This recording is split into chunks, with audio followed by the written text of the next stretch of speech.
Hello friends, तो इस video में हम देखेंगे सेट थ्योरी के ऊपर। ठीक है, इसके ऊपर थोड़ा चर्चा करते हैं। सेट्स क्या होता है? सेट कलेक्शन ऑफ ऑब्जेक्ट्स है। ठीक है, कुछ नहीं है।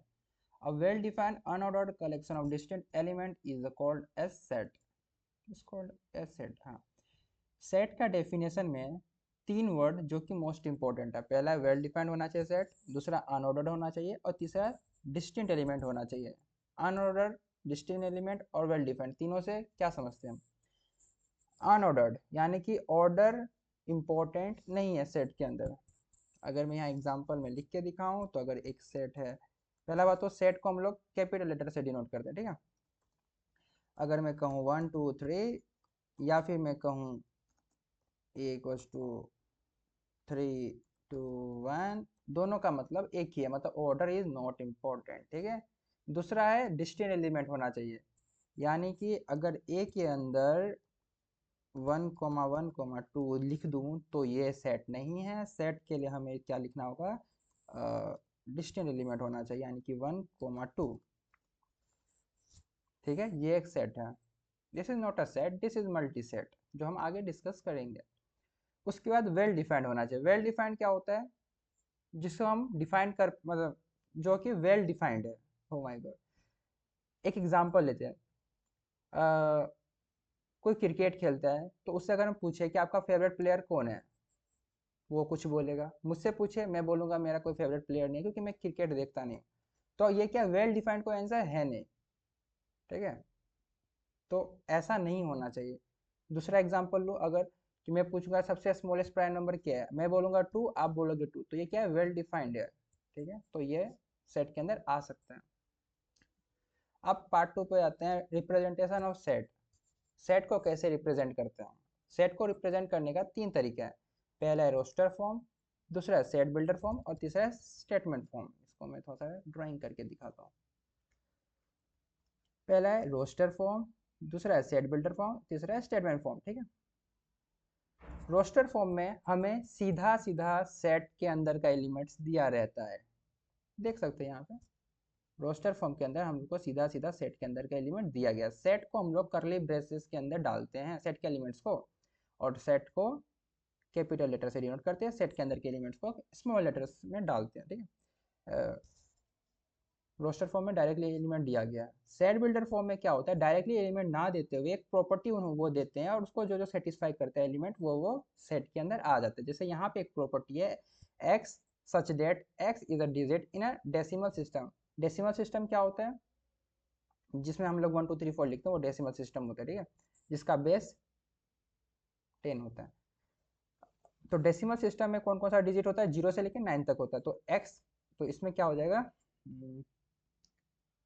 अगर मैं लिख के दिखा दूँ तो इसके अंदर जो बी है, बी के अंदर जो आ जाएगा 0 1 2 3 4 5 6 7 8 9। तो ये सब एलिमेंट्स बी के अंदर आ जाएगा। ठीक है, स्टेटमेंट फॉर्म। स्टेटमेंट फॉर्म क्या होता है? हम लोग को स्टेटमेंट देते हैं, उस स्टेटमेंट के हिसाब से हमको बताना पड़ता है, समझना पड़ता है कि सेट सी के अंदर कौन कौन सा एलिमेंट है। जैसे कि set of all natural number, अब ऑफ कोर्स इसी का एग्जांपल है। तो सी इक्वल टू नेचुरल नंबर 0 से स्टार्ट नहीं होता, 1 से स्टार्ट होता है। 1 से लेके 2 3 4 इन्फिनिटी तक जाएगा। इन्फिनिटी तक क्यों जा रहा है? क्योंकि हम लोग यहाँ और कोई कंडीशन डाले नहीं है, इसलिए इन्फिनिटी तक जा रहा है। ये काउंटेबल इन्फिनिटी, मतलब ये जो है फाइनाइट इन्फिनिटी है। ठीक है, इसके ऊपर और चर्चा करेंगे बाद में। और एक कार्डिनलिटी, पार्ट 3 में क्या आता है? Cardinality of a set. हम सेट में, सेट के अंदर कितना एलिमेंट्स है उसको पता करते हैं, और उसका एक टर्म है कार्डिनलिटी। ठीक है, नंबर ऑफ एलिमेंट्स, यहाँ लिखा हुआ है number of elements in a set is called as cardinality of set, denoted by this symbol। उसके अंदर सेट लिख देना। ठीक है, इसका एग्जांपल वो होती है, चाहे P Q R T, 4 element है बस, तो 4 हो गया। यहाँ कुछ एग्जांपल्स मैंने लिखे हैं, इसको करते हैं धीरे धीरे। इस ए सेट के अंदर 1 2 3 4 5 5 एलिमेंट है, तो इसका कार्डिनलिटी क्या हो जाएगा? 5।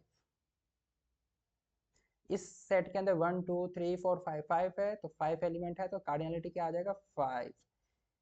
यहाँ क्या है? ये क्या है? ये सेट बिल्डर फॉर्म है। ठीक है, यहाँ में हम लोग को सीधा एलिमेंट नहीं दिया गया, तो हमें पहले एलिमेंट निकालना पड़ेगा, फिर जाके हमें कार्डिनलिटी पता करना पड़ेगा। तो एलिमेंट निकालने के लिए हमें पहले एलिमेंट पता होना चाहिए। तो पहले प्रॉपर्टी क्या है पहले हमको वो पता होना चाहिए। X is a prime number less than 10, यानी कि x is a prime number जो कि लेस देन 10 है। प्राइम नंबर कहाँ से स्टार्ट होता है? 2 से स्टार्ट होता है। 2 3 5 7, बस ये 4 प्राइम नंबर है। तो सी में क्या हो गया आंसर? सी का अंदर कितना एलिमेंट्स है? 4 एलिमेंट है, तो इसके अंदर कितना कार्डिनल है? 4। अब डी का क्या है?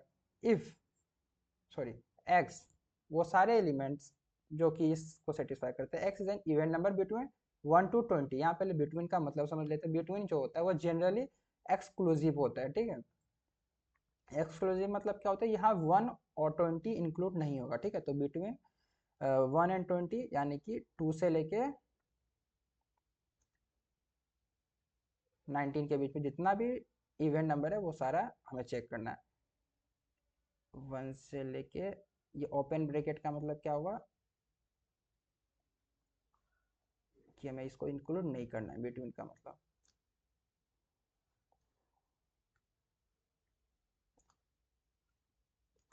तो यहाँ अगर मैं डी लिख दूँ, इवेंट नंबर 2 4 6 8 10 12 14 16 18, कितना हो गया? 1 2 3 4 5 6 7 8 9, 9 एलिमेंट्स हो गया। तो डी का कार्डिनलिटी कितना आ गया? 9 आ गया। ई में क्या है? 1 2 3 4 5 6 7 8, 8 आ गया आंसर। ये है एफ। एफ का मेरे को, एफ क्वेश्चन जो है वो अच्छा क्वेश्चन है। यहाँ में जो है पूछ रहा है कि एक्स लेटर के अंदर कितना कार्ड, मतलब एक्स, एफ जो है सेट है जिसके अंदर एक्स एलिमेंट आएगा। वो एक्स कौन कौन सा हो सकता है? वो लेटर मैथमेटिक्स के अंदर जो जो है वो सब आ सकता है। तो मैथ के अंदर कौन कौन सा लेटर है उसको हम लोग लिखते हैं M A T H, math. थी मैथिक्स, T I C S, mathematics, ठीक है। अब हम जानते हैं repetition of element is not allowed, तो यहाँ में हम लोग को क्या करना पड़ेगा? हटाना पड़ेगा। एम रखेंगे, ए रखेंगे, टी रखेंगे, एच रखेंगे, ई रखेंगे। एम फिर से आ गया तो इसको हटा देंगे, ए फिर से आ गया तो ए को हटा देंगे, टी फिर से आया तो टी को भी हटा देंगे, आई रखेंगे, सी रखेंगे और एस रखेंगे। तो क्या हो गया? कितना एलिमेंट्स बच रहे हैं? 1 2 3 4 5 6 7 8। तो इसका कार्डिनलिटी क्या हो गया? 8 आ गया, ठीक है। Find the cardinality of an empty set. Empty set क्या होता है? वो सेट जिसके अंदर कोई भी एलिमेंट नहीं हो। जब एलिमेंट ही कोई नहीं है तो जीरो हो गया। इसका एलिमेंट कार्डिनलिटी कितना हो गया? जीरो हो गया। इसमें क्या है? 8वां नंबर में जी सेट है जिसके अंदर red blue green yellow black 5 colour है, कार्डिनलिटी 5 आ गया। 9th में क्या? X is a month of year, एक ईयर में 12 मंथ होते हैं, तो कार्डिनलिटी ऑफ एज कितना हो गया? 12 हो गया। X is a digit in, ये हमने जो यहाँ ऊपर किया था क्वेश्चन, टोटल 10 डिजिट होता है, तो इसका कार्डिनलिटी कितना आ गया? 10 डिजिट इन डेसिमल सिस्टम, ठीक है। 11 में क्या है? इसके अंदर कितना एलिमेंट है? तो इजी इजी है। ये एफ क्या है? X is a multiple of, ये प्रॉपर्टी है, इस प्रॉपर्टी को जो जो सेटिस्फाई करता है वो एक्स, वो एक्स होगा और वो एक्स के नाम के सेट के अंदर चला जाएगा। तो 4 से मल्टीपल ऑफ 4 हो और लेस देन 50 हो। लेस देन 50 यानी कि 50 को इंक्लूड नहीं करना, लेस देन इक्वल्स होता तो 50 को भी इंक्लूड करना होता है। बाय द वे 50 ऐसे भी डिवाइड नहीं होता है, नहीं होता है ना, नहीं होता। तो ऐसे भी 50 इंक्लूड होता भी नहीं, ठीक है। तो कौन कौन सा होगा? 4, 4 का मल्टीपल यानी कि 4 का टेबल पढ़ लीजिए, और 10 40 41 44 48 यानी कि 12 आंसर हो जाएगा। एल में 4 10 जा 40 प्लस 4 44 11 4 और प्लस कर देंगे 48 मतलब 12, 12 आ गया answer. A B C D E F G 1 2 3 4 5 6 7 8 9 10, 10 आ गया आंसर। एक वीक में कितना दिन होता है? 7 दिन होता है, हमें पता है। तो बस जिस एम नाम का जो सेट है उसके अंदर Sunday Monday Tuesday Wednesday Thursday Friday Saturday आएगा। और उसको काउंट करेंगे तो 7 आ जाएगा। X is a perfect square number less then 50। Perfect square क्या होता है? 1 होता है, 2 होता है, 2 होता है नहीं, 2 नहीं होता है, 1 होता है, 4 होता है। जो 1 स्क्वायर 2 स्क्वायर 3 स्क्वायर 4 स्क्वायर वो परफेक्ट स्क्वायर नंबर होता है, ठीक है। 1 4 9 16 25 36 49 टोटल सेम हो 7 हो जाएंगे, ठीक है। नेक्स्ट क्वेश्चन क्या है? X is an odd number between 1 to 20। 1 और 20 को इंक्लूड नहीं करना है, तो ऑड नंबर कौन कौन सा हो गया? 3 हो गया, 5 हो गया, 7 हो गया, ब्ला ब्ला ब्ला, इजी है। एजुकेशन में यहाँ में रिपीटिशन हो रहा है नहीं हो रहा है कोई बात नहीं, तो अच्छी बात है। X is a vowel. इस एजुकेशन के अंदर जो जो वोवेल है हमें सिर्फ वो एलिमेंट लेना है अपने पी नाम के सेट के अंदर। वाह कितना अच्छा क्वेश्चन है, देख रहा है। ई एक वोवेल, यू एक वोवेल, ए एक वोवेल, आई एक वोवेल, ओ एक वोवेल, मतलब टोटल पांच के पांचों वोवेल आ गए। ए ई आई ओ यू, पांच के पांच कार्डिनलिटी पांच आ गया।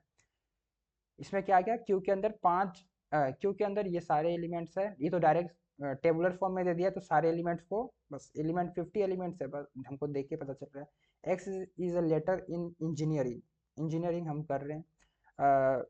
इसमें कौन कौन सा एलिमेंट है जो रिपीट नहीं कर रहा है, उतना ही number of elements in set are हो जाएगा। इसका लास्ट क्या है, find the cardinal of S. X is a multiple of 5 less than 100।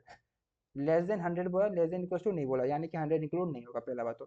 दूसरा 100 कितना हो जाएगा, 100 से पहले 95 आता है, 95 डिवाइडेड बाई 5 कितना हो जाएगा, 145, 19 आ गया आंसर। ठीक है, इसका कार्डिनलिटी 19 आ गया। बहुत इजी क्वेश्चन था। ये कार्डिनलिटी क्यों इंपॉर्टेंट है ये आगे हमें पता चल जाएगा। पार्ट 3 में आते हैं, सेट, टाइप्स ऑफ सेट, यानी कि सेट कितने तरह के होते हैं। पहला, जिसका कार्डिनलिटी 0 हो, यानी कि उसके अंदर कोई भी एलिमेंट नहीं है, यानी कि वो एम्प्टी सेट है। तो एम्प्टी सेट पहला हो गया। A set with no element in it is a empty set. इसको हम लोग फाइव से भी डिनोट करते हैं। इसको एक लाइन नीचे आ जाता है। और ना इस करली ब्रेसेस के अंदर कोई भी एलिमेंट नहीं डालो। इसके अंदर हम लोग फाइव नहीं लिख सकते, ये इंपॉर्टेंट है। ठीक है, अगर फाइव लिख दिए तो उसके अंदर एक एलिमेंट आ गया जो कि फाइव, जो कि कुछ नहीं है, वो एक एलिमेंट आ गया। वाह, ठीक है, ऐसा नहीं होगा। ऐसा ऐसे लिखते, या तो फाइव लिखेंगे या तो ब्रेसेस देंगे। ठीक है, अगर कार्डिनलिटी 1 है तो वो सिंगलटन सेट है, यानी कि उस एलिमेंट, उस सेट के अंदर एक एलिमेंट है।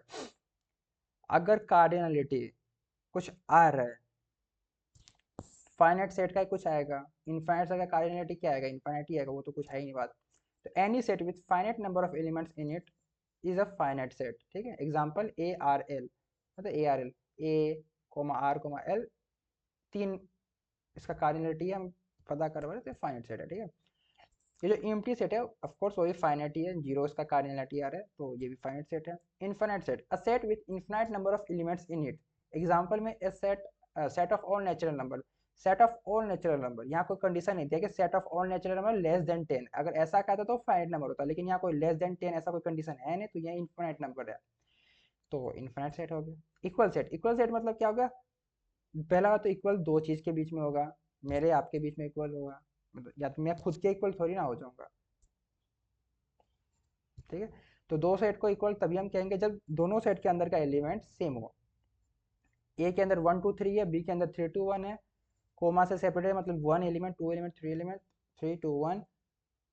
इसको हम लोग उल्टा सीधा कैसे भी करके दोनों सेम बराबर आ जाएगा, तो इक्वल टू बी हम लोग लिख सकते हैं। Two sets A and B are set to be equal if they have exactly same elements. Equivalent set, equivalent set मतलब क्या होता है, जब कभी भी दो सेट अंदर में एलिमेंट सेम हो नहीं हो हमें उससे कोई फर्क नहीं पड़ता, लेकिन cardinality of that set must be same. इसलिए कार्डिनलिटी पे हम लोग 20 क्वेश्चन की, क्योंकि कार्डिनलिटी पे ही ये सब डिफाइन हो रहा है, मतलब समझ में आ रहा है। कार्डिनलिटी एग्जांपल में 23 32 3, इसका कार्डिनलिटी ए का 3 आ रहा है, बी का भी 3 आ रहा है, तो ये इसको इक्विवेलेंट को सिंबल को डिनोट करने के लिए कुछ इस तरह से डिनोट करते हैं। ठीक, यूनिवर्सल सेट, यूनिवर्सल सेट मतलब कि ब्रह्मांड, उसे उसके अंदर से वो सेट डिराइव होता है। तो ये अकॉर्डिंग टू प्रॉब्लम ये डिफर करते जाएगा, तो प्रॉब्लम ऑफ कोर्स जब करेंगे तो आपको पता चल जाएगा प्रॉब्लम क्या होता है, उसके हिसाब से यूनिवर्सल सेट उस प्रॉब्लम के हिसाब से बदलते रहेगा। उसको हम लोग डिनोट करते हैं यूं से। सबसेट, सेट के अंदर का बच्चा या फिर सेट के अंदर का कुछ पार्ट, वो है subset. If every element of set A is also a member of set B, if every element of set A is also a member of set B, then it is a subset, मतलब A is subset of B। इसको मैं अच्छा से diagram बना दूँ तो अच्छा लगेगा इसका। ऐसा और ऐसा, यहाँ आ गया A,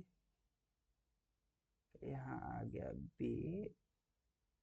ठीक है, क्योंकि if every element of set ए का सारा एलिमेंट सेट बी के अंदर आ गया, मतलब ए छोटा है बी बड़ा है, तो बस ऐसा डायग्राम बनेगा। और इसी को हम लोग उल्टा क्या कह सकते हैं, कि B is a super set of A, B के अंदर सारा एलिमेंट है, ए का भी है उसमें। एग्जाम्पल देख लेते हैं, A equals to 1 2 3, B equals to 1 2 3 4, तो बी ऑफ कोर्स ज़्यादा है, तो हम लोग कुछ ऐसा करते हैं, ए सबसेट टू बी, ये सबसेट का सिंबल है, ठीक है। ये जो नंबर ऑफ सबसेट है ये हम थोड़ा आगे देखेंगे। और ये जो सिंबल है, यहाँ सिंबल भी गलत लिखा हो सिंबल गलत नहीं लिखा, इसको मैं अगर उल्टा कर दो बस वो राइट हो जाएगा। B is a super set of A, ठीक है। सुपर सेट मतलब क्या हो गया, superset. If A is a subset of B then B is a super set of A. अगर A is a subset of B then B is a super set of A. Definition है, कुछ है नहीं इसमें। Proper subset, proper subset मतलब क्या, every subset of a set except the set itself. इस पे मैं एक एग्जांपल दूंगा और इसको अच्छे से एक्सप्लेन करेंगे। पावर सेट क्या होता है, पावर सेट इस पे भी हम एग्जांपल दे दे खत्म कर देंगे। एक एलिमेंट लेते हैं ए इक्वल्स टू, इसको जूम करा जाए, 1 2 3। एक सेट ले लिया हम लोग ए इक्वल्स टू 1 2 और 3, जिसके अंदर 3 एलिमेंट्स है, ठीक है। कार्डिनलिटी इसका क्या हो गया, 3 हो गया। इधर लिखो cardinality, cardinality of this is 3, ठीक है। अब इस सेट का हम लोग निकालेंगे सबसेट कौन कौन सा है, यानी कि सबसेट कैसे निकालते हैं, एट अ टाइम कोई भी एलिमेंट लो, या तो 0 एलिमेंट लो, या तो 1 एलिमेंट लो, या तो 2 एलिमेंट लो, या तो 3 एलिमेंट का, तीन तीन है तो 3 से ज़्यादा एलिमेंट और ले नहीं सकते। तो सबसेट क्या क्या आ जाएगा इसका, तो पॉसिबल सबसेट्स आर, पहला तो या तो कुछ नहीं लो इन पीटी सेट, या तो एक एलिमेंट ले लो, या तो दो, एक ही एलिमेंट ले लो जिसके अंदर एलिमेंट अलग हो। अब एक एक एलिमेंट का ले लिया, अब दो दो एलिमेंट का लेते हैं, 1 2 2 3, 1 3, यहाँ दो दो एलिमेंट का पेयर वाला ले लिया। अब एक लास्ट बच रहा है 1 2 3, ठीक है। तो possible subsets are this, total number of subset कितना आ गया, इसके नीचे कॉमा डाल देते हैं। तो 1 2 3 4 5 6 7 एंड 8, टोटल 8 सबसेट्स आ गए। इसका एक जनरलाइज फॉर्मूला हम कर सकते हैं, टोटल नंबर इधर लिख देते हैं, टोटल नंबर ऑफ सबसेट्स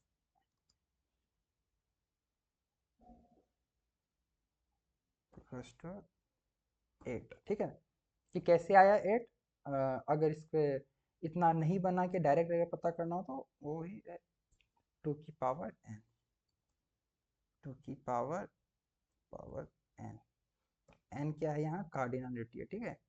ये जो है ना यही n के बराबर है, 2 की पावर n, n यानी कि a यानी कि 3, तो 2 की पावर 3 कितना हो गया, 8 हो गया, ठीक है। अब ये फॉर्मूला कैसे आता है, अगर मैं इसका पीछे थोड़ा सा भी बताऊँ तो मैं बता देता हूँ। ये जो 2 है इसको या तो हम लेंगे या तो नहीं लेंगे, मतलब इसका पास दो चॉइस है। ये जो 2 है इसको लेंगे नहीं लेंगे, इसके पास भी दो चॉइस है। इस 3 को लेंगे नहीं लेंगे, इसके पास भी दो चॉइस है। और वर्क हमारा कब डन होगा, जब हम ये तीनों काम कर देंगे, यानी कि मल्टीप्लाई का साइन लगेगा, प्लस का साइन नहीं लगेगा, क्योंकि ये प्रिंसिपल ऑफ काउंटिंग का बेसिक तरीका। तो 2 × 2 × 2 कितना हो गया, 8 हो गया। तो इसका सबसेट कितना आएगा, 8 आएगा। जब 1 भी नहीं आएगा, 2 भी नहीं आएगा, 3 भी नहीं आएगा, तो क्या हो जाएगा, ये इम्पटी सेट हो जाएगा। जब 1 आएगा और ये दोनों नहीं आएगा तो ये हो जाएगा, ये सारा नहीं होगा ऑफकोर्स, ये अकेला ही होगा, 1 होगा। जब 1 बोलेगा मैं नहीं आऊँगा, 2 बोलेगा मैं आऊँगा, 3 बोलेगा मैं नहीं आऊँगा, तो ये वाला बात हो गया। तो ये अलग अलग केस है, इसको अच्छे से सोचने से मज़ा आता है, ठीक है। तो फॉर्मूला यहाँ से डिराइव हुआ था। तो ये हो गया सबसेट्स के ऊपर में। टोटल नंबर ऑफ सबसेट कितना होता है, यहाँ जो था, तो number of subset of a set A is 2 की पावर n, वो क्या होता है वो कर दिया। सबसेट क्या होता है, वो सब सुपर सेट क्या होता है पता है, प्रॉपर सबसेट क्या होता है वो पता करते हैं, ठीक है। एक सेकेंड का काम है, प्रॉपर सबसेट, यहाँ पे आ जाते हैं, PROPR proper subset. Proper subset, all the elements of the set but not set itself. Wow, यानी कि ये सारा आना चाहिए, लेकिन जो ये सारा होना चाहिए, लेकिन जो सेट खुद है, ये सेट है हमारा a इक्वल टू 1 2 3, ये 1 2 3 के अलावा बाकी जितने भी एलिमेंट है वो सारे एलिमेंट को हम लोग कहते हैं प्रॉपर सबसेट। इसको हम लोग डिनोट करते हैं कुछ इस तरीका से, थोड़ा बड़ा सी का तरह होता है ऐसा, ठीक है। तो प्रॉपर सबसेट कुछ इस तरह से डिनोट करता है। अब इसके बाद प्रॉपर सबसेट भी खत्म हो गया, अब आता है power set. Power set, power set क्या होता है? कुछ नहीं होता है, collection of all the subset in a set. It is a set, it is a set which is a collection of all the subset of set A, ठीक है। A equals to ए नहीं, पावर सेट ऑफ ए कैसे, कोई P लिख देता हूँ, जिसके अंदर सेट ये और ये, ठीक है। ये देखिए, ये पहले सेट के अंदर डाल दिया, और it is a collection of all the subset of the set ए, ठीक है। तो यही पावर सेट है। और इसके अंदर कितना, अगर पूछा जाए कि number of element of power set कितना होगा, of course number of subset. वाह क्या बात है, मेरे स्पेलिंग संबर लिख दिया मैंने, तो नंबर होगा number of subset in a set. यानी कि जो ये फॉर्मूला था, सेम फॉर्मूला 2 की पावर n, कहाँ गया फॉर्मूला, ये 2 की पावर n उतना ही नंबर ऑफ सब पावर ऑफ सेट ऑफ, इसका भी सेम फॉर्मूला होगा 2 की पावर n, ठीक है। यानी कि n कार्डिनलिटी कितना होगा, 3 होगा, तो number of elements of power set कितना हो गया, 2 की पावर 3, यानी कि 8 एलिमेंट्स इसके अंदर प्रेजेंट हो गए, 1 2 3 4 5 6 7 8। अब अगर यहाँ में एक चीज और बताना चाहूंगा, क्या बताना चाहूंगा, ये जो 5 है ना, ये सारा सेट का एक सबसेट कहलाता है, और जो एक सेट होता है खुद, वो अपना सबसेट हमेशा रहता है, ठीक है। ये 2 पॉइंट अच्छा पॉइंट है, इसको लिख सकते हैं। phi is a subset of every set. Phi is a subset of every set. एक तो ये, और दूसरा क्या है, दूसरा थोथ जो है, दूसरा है every set is a subset of itself। ये जो 2 पॉइंट है बहुत अच्छा पॉइंट, ठीक है। ये जो फाई है, phi is subset of every set, मतलब कोई भी सेट ले लो उसका फाई एक सबसेट होगा ही होगा। और दूसरा एवरी सेट, जो खुद जो ये सेट है, ये खुद का खुद सबसेट तो होगा ही होगा। ये दो चीज तो सबसेट के बारे में अच्छा बात है, स्टार नहीं भी तो याद कर सकते हैं, अच्छा बात है। तो बस ये था।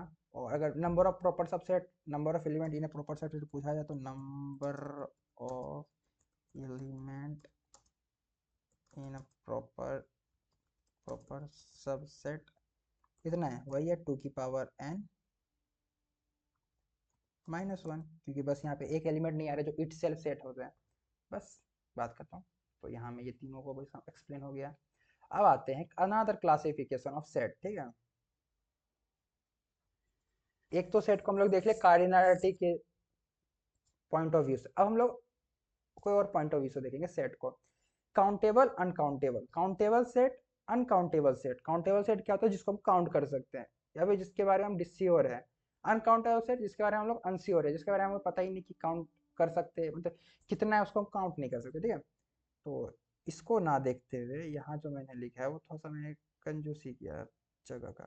ये काउंटेबल सेट का एक पार्ट है, ये अलग पार्ट है। यहाँ मैंने डायग्राम बनाया इसलिए ड्रॉ में जाते हैं, हाँ।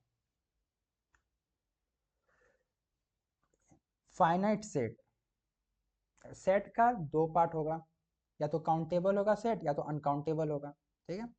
काउंटेबल होगा तो या तो वो फाइनाइट काउंटेबल होगा या तो इनफाइनाइट काउंटेबल होगा, अनकाउंटेबल है तो ऑफ कोर्स इनफाइनाइट ही होगा। अब यहाँ इनफाइनाइट इनफाइनाइट जो है ये अलग अलग इनफाइनाइट है, ठीक है। जब फाइनाइट काउंटेबल सेट है तो उसका एग्जाम्पल तो बहुत ईजी है, कुछ भी जो फाइनाइट हो। इनफाइनाइट कब होता है? जब set of all natural number, इस ये एक एग्जाम्पल है, और भी बहुत कुछ हो सकता है। Set of all natural number, ये इनफाइनाइट काउंटेबल सेट कैसे है, इसको मैं अच्छा से एक्सप्लेन करना चाहूँगा। नेचुरल नंबर में जो भी नंबर है हम लोग उसका पोजीशन को लिस्ट कर पाएंगे। जैसे कि अगर हमें बोलो कि एलिमेंट 4 यानी कि नंबर 4 को हम लोग किसके बाद आता है, नंबर 4 किसके बाद आता है, 3 के बाद आता है 4, और किससे पहले आते हैं, 5 से पहले आते हैं 4, तो हम लोग 4 को बता पा रहे हैं कि कब आता है कब नहीं आता, तो वो काउंटेबल सेट आ गया, ठीक है, इन्फिनाइट काउंटेबल सेट। ऐसे ही आप कोई भी नंबर को पकड़ लीजिए, कोई भी नंबर उसका वो किसके पहले आएगा किसके बाद आएगा ये हम बता पाएंगे। लेकिन अनकाउंटेबल सेट क्या होता है कि set of all real number, real number में अगर बोले 4, मैं बोलूँ 4 किसके बाद आएगा या 4 किससे पहले आएगा, मैं नहीं बता सकता। कैसे नहीं बता सकता? किसके बाद आएगा? 3.9999999 इन्फाइनाइट तक जाएगा, उसके बाद 4 आएगा, मैं नहीं बता सकता। किससे पहले आएगा? 4.0000 लास्ट में 1, और उससे पहले आएगा, हम बता नहीं पा रहे कि 4 का एग्जैक्ट लोकेशन कहाँ पे है। तो ये क्या हो गया? Uncountable infinite, infinite uncountable set, ठीक है। बस इतना ही है। अनदर क्लासिफिकेशन है, इसको याद करने का कोई दरकार है नहीं, जस्ट डायग्राम याद कर लो, एग्जाम में आएगा 2.5 मार्क्स में, जस्ट लिखना है। इसके बाद आते हैं set operation, operation on sets, मतलब जो सेट है, जो हमें सेट पढ़ रहा है उस पर क्या क्या ऑपरेशन हम परफॉर्म कर सकते हैं। जैसे कि हमारे पास जो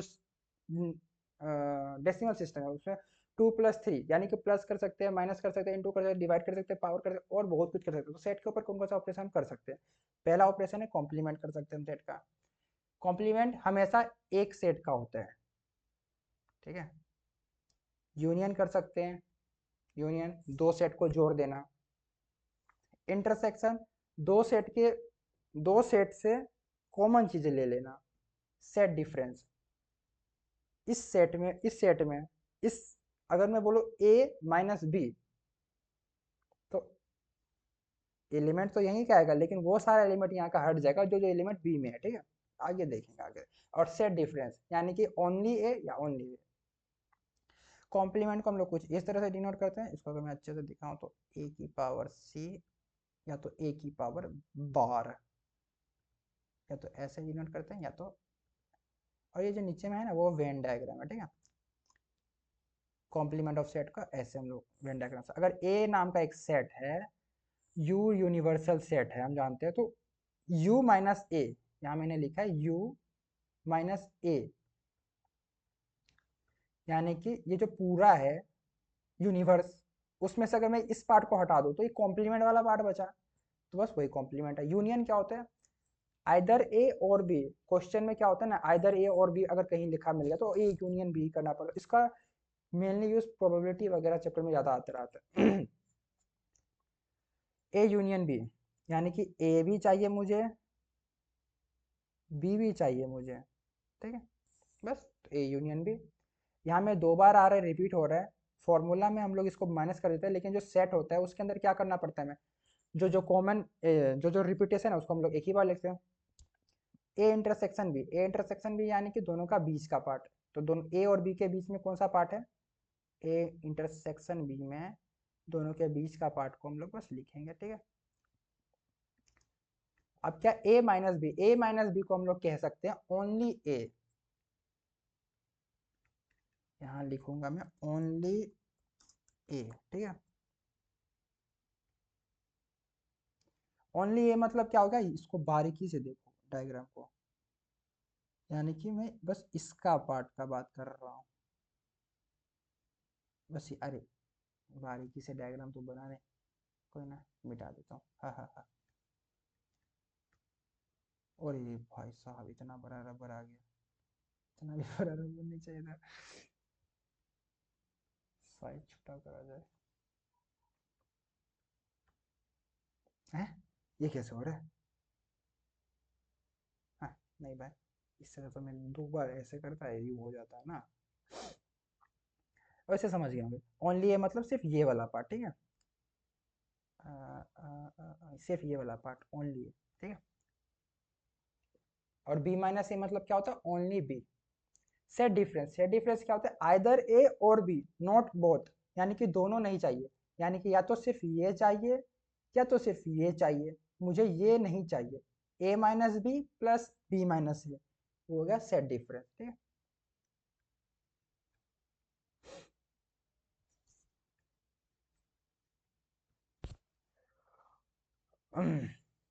ये कुछ प्रॉपर्टी है, प्रॉपर्टी वगैरह तो चलो बच्चा बच्चा वाला प्रॉपर्टी है, करते हैं हम लोग। इससे पहले हम यहाँ पे थोड़ा सा ए इंटरसेक्शन बी को हम लोग कैसे इलाबोरेट कर सकते हैं। A union B, A union B minus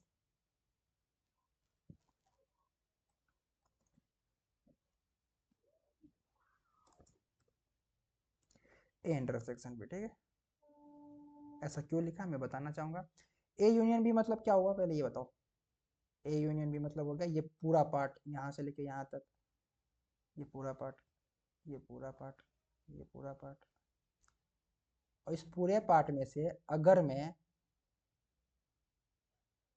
इस पार्ट को घटा दूं,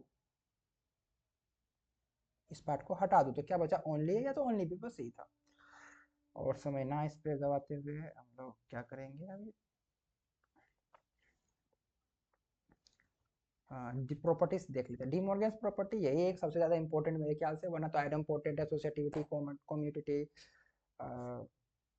एब्जॉर्प्शन लो, मतलब बहुत सारा है, लेकिन वो सब काम का नहीं उतना, वो सब तो इजी भी है। डिमॉर्गन्स लो क्या होता है, डिमॉर्गन्स लो कहता है कि ए यूनियन बी के ऊपर अगर बार है, अ, अगर ए यूनियन बी के ऊपर बार है, तो ये कहता है, ये बहुत अच्छा बात कहता है, ये बहुत जगह प्रॉपर्टी काम में आता है। ये कहता है कि ए के ऊपर भी बार डिस्ट्रीब्यूट कर दो, बी के ऊपर भी बार डिस्ट्रीब्यूट कर दो, और यूनियन के ऊपर डिस्ट्रीब्यूट करेंगे तो ये इंटरसेक्शन बन जाता है। बस यही कहता है, उसी का उल्टा वो होता है, ठीक है। ए इंटरसेक्शन बी के ऊपर बार, तो ए बार इंटरसेक्शन का बार हो जाएगा यूनियन, और B bar properties of set, easy है। अब आते हैं मल्टी सेट। मल्टी सेट क्या होता है, एक ऐसा सेट जिसके अंदर repetition of element is allowed, ठीक है। ऑन ऑर्डर यहाँ पे भी है, repetition of element is allowed, बस यहाँ पे एक चीज अलाउड कर दिया, यहाँ वेल डिफाइंड होना चाहिए, वेल डिफाइंड होना चाहिए। यहाँ में क्या है, ए दो बार आया, बी तीन बार आया, सी तीन बार आया, तो यहाँ क्या होगा, ये जो टू आ रहा है ये मल्टीप्लिसिटी कहला रहा है, ठीक है। मल्टीप्लिसिटी ऑफ कोरस्पॉन्डिंग एलिमेंट, बला बला बला, ये सब उतना ही सब समझने का दरकार है। यहाँ बस इतना जानना था हमें कि मल्टी सेट में repetition of element is allowed, an unordered collection of element in which an element में अपियर मोर देन वंस। सिर्फ मल्टी सेट में ऐसा होता है, और मल्टी सेट के साथ हम लोग ज़्यादा डील करते नहीं। तो बस इतना ही पढ़ना था हमें, कितना छोटा सा सेट के अंदर देख सकते हो। अगर हम बताएं तो हम लोगों ने क्या क्या पढ़ा, अरे कहाँ गया, हाँ हम लोगों ने पढ़ा व्हाट इज सेट, अरे कहाँ गया, हाँ हम लोगों ने पढ़ा what is set, representation of set, cardinality of set, types of set, another classification of set, set theory, sorry set operation, properties of set and multi set, ठीक है। यहाँ से स्टार्ट किए, यहाँ से स्टार्ट किए कार्डिनलिटी क्वेश्चन सॉल्व करते हुए, टाइप्स ऑफ सेट पे जाते जाते उसके बाद यहाँ बहुत सारा अच्छा अच्छा से ये सब देखते हुए, अनदर क्लासिफिकेशन में जो इन्फिनाइट और ये इन्फिनाइट के बीच का डिफरेंस क्या होता है बहुत अच्छे से समझाया, अच्छे से समझाना था आपको। फिर ये मल्टीसेट, और यहीं पे वीडियो होता है खत्म। नेक्स्ट वीडियो में हम क्या करेंगे, रिलेशन के ऊपर चर्चा करेंगे, उसके बाद फंक्शन पे चर्चा करेंगे, फिर ग्रुप थ्योरी, फिर ग्राफ थ्योरी, फिर प्रोपोजिशन, फिर कॉम्बिनेटोरियल, इसी कहते हैं डिस्क्रीट मैथमेटिक्स कंप्लीट हो जाएगा, ठीक है। तो ठीक है, बस बाय।